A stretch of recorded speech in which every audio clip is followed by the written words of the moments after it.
Bem, vamos dando continuidade aos nossos estudos sobre questões teológicas para entender a fé católica. Nesta aula, eu quero falar sobre a Igreja e a Bíblia, um pouco desta relação que muitos católicos desconhecem. Tudo bem? Então, vem comigo. Em primeiro lugar, Deus transmitiu a verdade através da Escritura. Nós, a Igreja Católica, ela ensina que Deus colocou sua verdade através da Escritura, porém, não somente através da Escritura, também através da tradição, tá certo? O Catecismo, no parágrafo 76, vai dizer o seguinte: a transmissão do Evangelho, segundo a ordem do Senhor, fez-se de duas maneiras. Então, no cristianismo primitivo, o Evangelho foi transmitido de duas formas, duas maneiras. A primeira foi oralmente, ou seja, pelos apóstolos, que na sua pregação oral, exemplos e instituições, transmitiram aquilo que tinham recebido dos lábios, trato e obras de Cristo, e o que tinham aprendido por inspiração do Espírito Santo. Esse texto é fidedigno ao texto do Catecismo. Então, como a Igreja Católica vai ensinar, a transmissão do Evangelho na igreja primitiva se deu de duas maneiras. A primeira foi através da pregação oral, o ensino oral. Os apóstolos ouviram, aprenderam, viram tudo aquilo que Jesus fez e ensinaram para as outras pessoas quando Cristo subiu aos céus. E a segunda maneira foi por escrito, tá? Pelos mesmos apóstolos e varões apostólicos que, sob a inspiração do mesmo Espírito Santo, escreveram a mensagem da salvação. Então, que fique bem claro, neste primeiro slide, a palavra de Deus foi transmitida de maneira oral e de maneira escrita. Esta palavra de Deus, esta transmissão escrita, tá? Esta pregação apostólica escrita é o que nós chamamos de Novo Testamento, tá certo? Existe uma relação entre a tradição e a Sagrada Escritura. Ambas são uma fonte comum, ou seja, a Escritura e a tradição nos dão a mesma coisa, elas vêm do mesmo lugar, tá certo? Veja, parágrafo 80. A tradição sagrada e a Sagrada Escritura estão intimamente unidas e compenetradas entre si, de modo que a Escritura não contraria a tradição e a tradição não contraria a Escritura. Com efeito, derivando ambas da mesma fonte divina, fazem como que uma coisa só e tendem ao mesmo fim. Se você analisar a Escritura e depois analisar o ensino da tradição, perceberá que não terá contradição.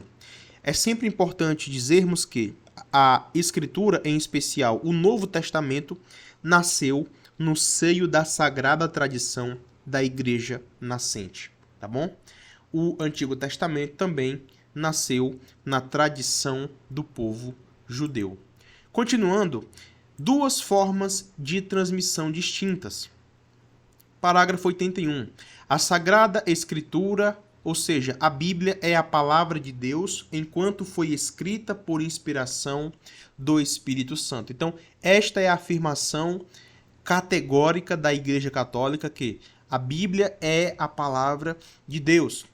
Parágrafo 85. O encargo de interpretar autenticamente a palavra de Deus, escrita, ou seja, escritura ou contida na tradição, tá, apostólica, foi confiado só ao magistério vivo da Igreja, cuja autoridade é exercida em nome de Jesus Cristo, isto é, aos bispos em comunhão com o sucessor de Pedro, o bispo de Roma.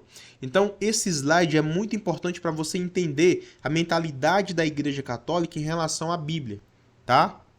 Em primeiro lugar, a Bíblia foi escrita sob a inspiração do Espírito Santo, então é a palavra de Deus. Quem é que interpreta a palavra de Deus na Bíblia e na tradição?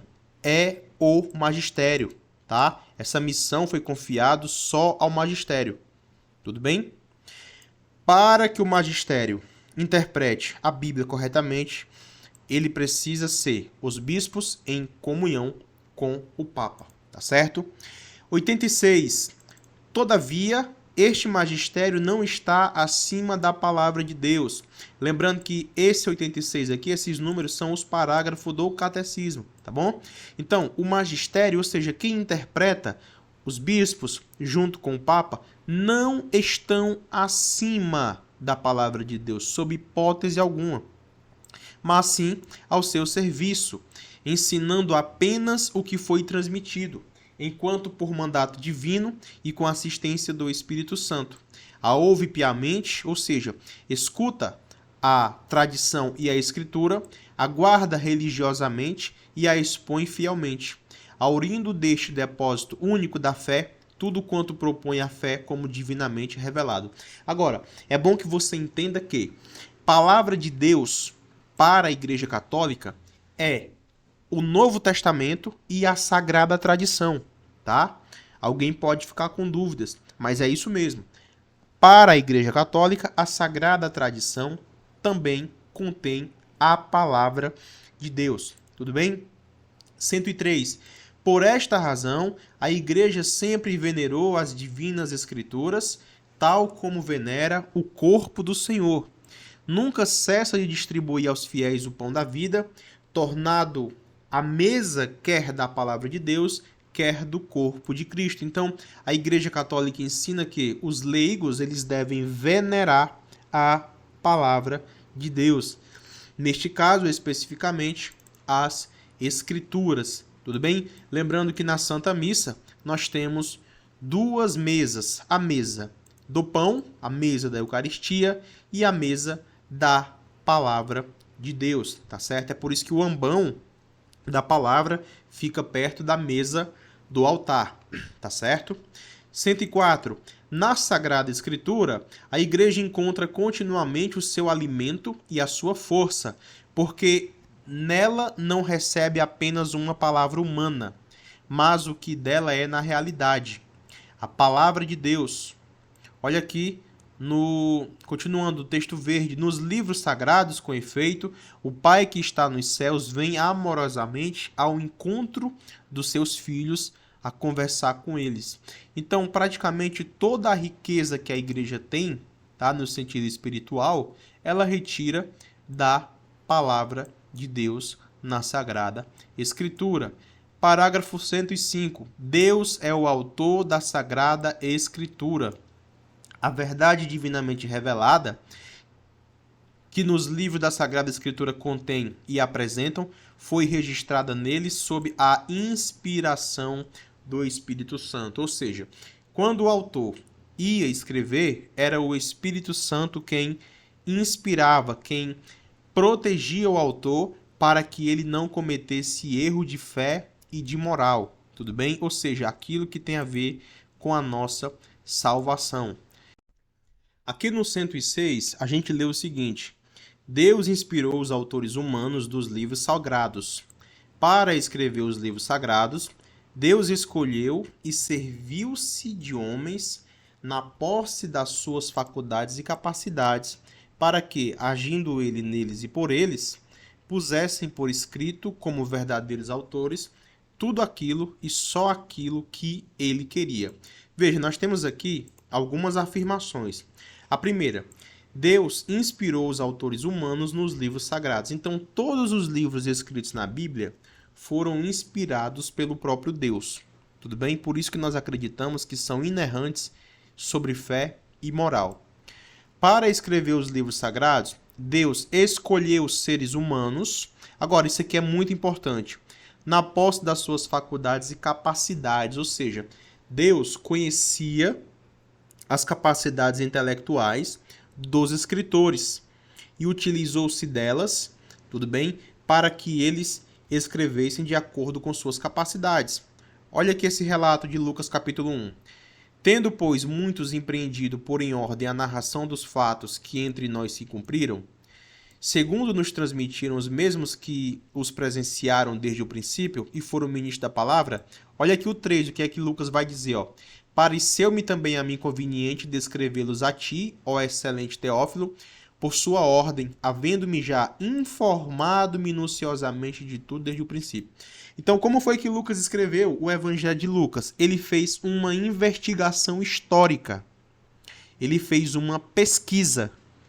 Só que quando ele estava fazendo essa pesquisa, tá certo? Deus estava inspirando, tá certo? Deus estava inspirando Lucas e mesmo Lucas fazendo uma pesquisa histórica, Lucas só escreveu aquilo que Deus queria, tá certo? Continuando. Os livros inspirados ensinam a verdade.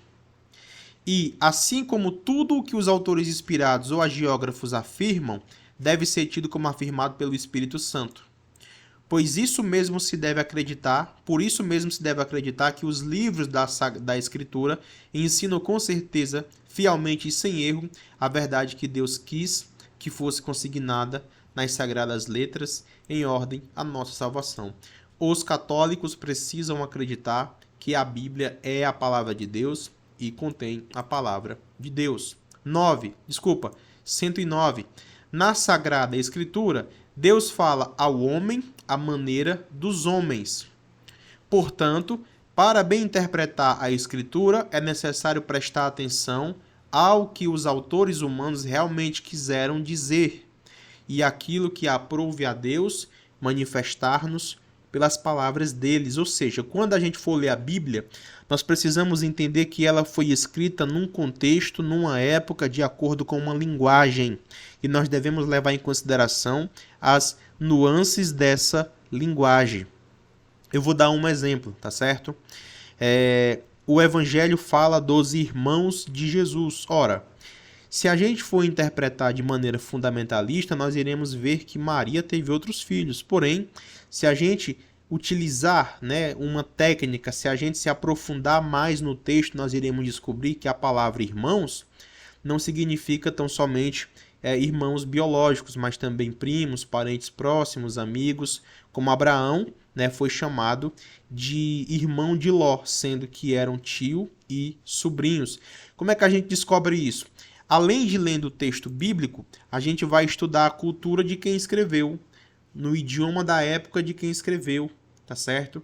Ou seja, nós precisamos conhecer a cabeça do autor. É por isso que é importante descobrir, tá certo? É necessário prestar atenção àquilo que os autores humanos realmente quiseram dizer. É palavra de Deus? É, mas os autores são humanos, tá certo? Isso aqui é muito importante. O cânon das Escrituras, parágrafo 120, foi a tradição apostólica que levou a Igreja a discernir quais os escritos que deviam ser contados na lista dos livros sagrados. Ou seja, foi durante a sagrada tradição apostólica, tá bom, que a Igreja fez o discernimento ali no início primitivo. Não que hoje não tenha tradição apostólica, tem, a tradição não morre, mas foi a tradição apostólica quem ajudou a Igreja em seu magistério discernir quais livros eram inspirados e quais não eram inspirados. Basta a gente lembrar que o Novo Testamento tem 27 livros, mas em nenhum momento a própria Bíblia diz quais livros deveriam fazer parte da Bíblia. Ora, quem foi que discerniu isso? A Igreja. E aqui, para o Antigo Testamento, a Igreja considera o Gênesis, o Êxodo, Levíticos, Números, Deuteronômio, Josué, Juízes, tá? Lembrando que esse texto aqui tem algumas acentuações diferentes, mas não são erros gramaticais, tá bom? Esse texto aqui é exatamente o do Catecismo, tudo bem? E não foi escrito em português, eu apenas fiz uma tradução, tá bom?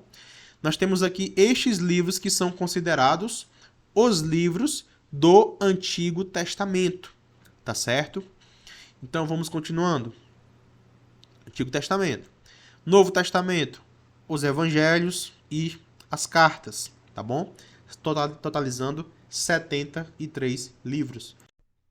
O Antigo Testamento é a parte da Sagrada Escritura de que não se pode prescindir. Os seus livros são divinamente inspirados e conservam um valor permanente, porque a antiga aliança nunca foi revogada. Tudo bem? Isso aqui é muito importante. A Igreja Católica ensina que a antiga aliança nunca foi revogada. Tudo bem? Ou seja, os católicos precisam continuar venerando o Antigo Testamento. Efetivamente, a economia do Antigo Testamento destinava-se, sobretudo, a preparar o advento de Cristo Redentor universal, tá bom? Os cristãos veneram o Antigo Testamento como verdadeira palavra de Deus. Parágrafo 123. A Igreja combateu sempre vigorosamente a ideia de rejeitar o Antigo Testamento sob o pretexto de que o Novo o teria feito caducar. Então existia, lá no início da Igreja, uma heresia que dizia que o Novo Testamento, quando foi escrito, fez o Antigo Testamento não servir mais para nada. O nome dessa heresia é o marcianismo. A Igreja Católica condenou. Tudo bem? A Igreja Católica ensina que o Novo Testamento, bem como o Antigo Testamento, são palavras de Deus. Obviamente, nós sempre temos que lembrar que nós estamos na nova e eterna aliança. O Novo Testamento, parágrafo 124. Estes escritos transmitem-nos a verdade definitiva da revelação divina. O Antigo Testamento contém a palavra de Deus? Sim, mas o Novo Testamento nos transmite a verdade definitiva da palavra de Deus, da revelação de Deus. O seu objeto central é Jesus Cristo, o objeto central do Novo Testamento. É com esta mentalidade que nós temos que ler, na verdade, a Bíblia toda, tá bom? Buscando Jesus Cristo, Filho de Deus encarnado, e os seus atos, os seus ensinamentos, a sua paixão, a sua glorificação, bem como os primórdios da sua igreja sobre a ação do Espírito Santo, sua doutrina, tá bom? Tem alguns textos aqui escritos com um português um pouco diferente, porque eu repito, eu tirei esse texto diretamente do site oficial do Vaticano, tá bom?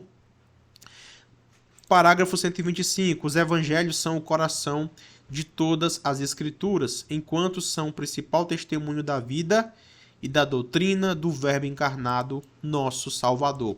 Então, os evangelhos, os 4, são considerados, podemos considerar como os 4 livros mais importantes de toda a Bíblia, porque contém ali a vida e o ensinamento de Jesus, tá bom? Na formação dos evangelhos, podemos distinguir 3 etapas: a vida e os ensinamentos de Jesus, tá bom? A tradição oral e os evangelhos escritos. Aqui no primeiro, a vida e os ensinamentos de Jesus, a Igreja sustenta firmemente que os 4 evangelhos, cuja historicidade afirma sem hesitações, transmitem fielmente as coisas que Jesus, Filho de Deus, realmente operou e ensinou para a salvação eterna dos homens, durante a sua vida terrena, até ao dia em que subiu aos céus. Então a Igreja Católica afirma categoricamente que os 4 evangelhos ensinam corretamente a palavra de Deus. Nós temos também a etapa da tradição oral. Na verdade, após a ascensão do Senhor, os apóstolos transmitiram aos seus ouvintes, com aquela compreensão mais plena de que gozavam, uma vez instruídos pelos acontecimentos gloriosos de Cristo, iluminados pelo Espírito Santo da verdade, as coisas que ele tinha dito e feito. Então, o que é a tradição oral? É aquele período, tá, em que os apóstolos ensinaram a cristãos e a seus sucessores as coisas que eles aprenderam do próprio Cristo. Essa tradição oral, ou sagrada tradição, ainda existe nos dias de hoje. E nós temos a terceira parte dos evangelhos, né, da etapa dos evangelhos, que são os evangelhos escritos. Os autores sagrados, porém, escreveram os 4 evangelhos, escolhendo algumas coisas entre muitas, tá? Muitas transmitidas por palavra ou por escritos, sintetizando umas, desenvolvendo outras, segundo o estado das igrejas, conservando finalmente o caráter de pregação, mas sempre de maneira a comunicar-nos coisas verdadeiras e sinceras acerca de Jesus. Então que fique bem claro, o que foi escrito foi só o que Deus quis que fosse escrito, porém muitas outras coisas verdadeiras que Jesus fez e ensinou não foram escritas. Parágrafo 127. Não há doutrina melhor, mais preciosa e esplêndida do que o texto do Evangelho. Então, o Evangelho é a fonte máxima da teologia católica. Aqui abaixo nós temos a frase de Santa Teresa do Menino Jesus, É sobretudo o Evangelho que me ocupa durante as minhas orações. Nele encontro tudo o que é necessário à minha pobre alma. Nele descubro sempre novas luzes, sentidos escondidos e misteriosos. O Evangelho é aquilo de mais precioso que um cristão pode ter quando se fala de palavra de Deus. Tá bom? A unidade do Antigo e do Novo Testamento. A igreja, já nos tempos apostólicos e depois constantemente na sua tradição, pôs em evidência a unidade do plano divino nos dois testamentos graças à tipologia. Esta descobre nas obras de Deus, na antiga aliança, prefigurações do que o mesmo Deus realizou na plenitude dos tempos, na pessoa de seu Filho encarnado. Um exemplo, deixa eu ver se eu coloquei aqui. Pronto. Os cristãos leem, pois, no Antigo Testamento, a luz de Cristo morto e ressuscitado. Então, o que é a tipologia? Nós iremos ler o Antigo Testamento a partir da hermenêutica de Cristo morto e ressuscitado, ou seja, da obra salvífica. Tudo bem? Só que não podemos esquecer, tá, que ele mantém seu valor próprio de revelação, reafirmado pelo próprio Jesus, né, nosso Senhor. Aliás, também o Novo Testamento requer ser lido à luz do Antigo Testamento, tá bom? Ou seja, a gente lê que o povo de Deus atravessa, né, o Mar Vermelho, e ali é uma tipologia, é uma prefiguração do batismo de Jesus, tá certo? Deus vai até o Egito e salva o seu povo da escravidão. Cristo vem até o mundo e salva o seu povo, tá certo? Da escravidão do pecado.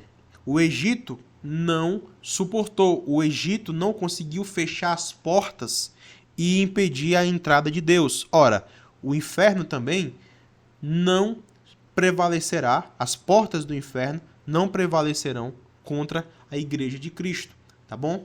Então, isso são tipologias ou prefigurações. Tá certo? A Sagrada Escritura na vida da igreja. Parágrafo 132. O estudo das páginas sagradas deve ser como que a alma da sagrada teologia, ou seja, a teologia católica tem que estar totalmente embasada na Sagrada Escritura. Também o ministério da palavra, isto é, a pregação pastoral, a catequese e toda espécie de instrução cristã, na qual a homilia litúrgica deve ter um lugar principal, com proveito se alimenta e santamente se revigora com a palavra da Escritura. Então, a Escritura tem um lugar especial na vida da igreja. Praticamente tudo que a gente for fazer, até uma reunião pastoral, onde nós iremos tratar de assuntos burocráticos, nós devemos levar a palavra de Deus. Parágrafo 133. A igreja exorta com ardor e insistência todos os fiéis a que aprendam a sublime ciência de Jesus Cristo, na leitura frequente da Sagrada Escritura, porque a ignorância das Escrituras é a ignorância de Cristo, como dizia São Jerônimo. Em algumas traduções, ignorar a Escritura é ignorar o próprio Cristo. Até a próxima aula.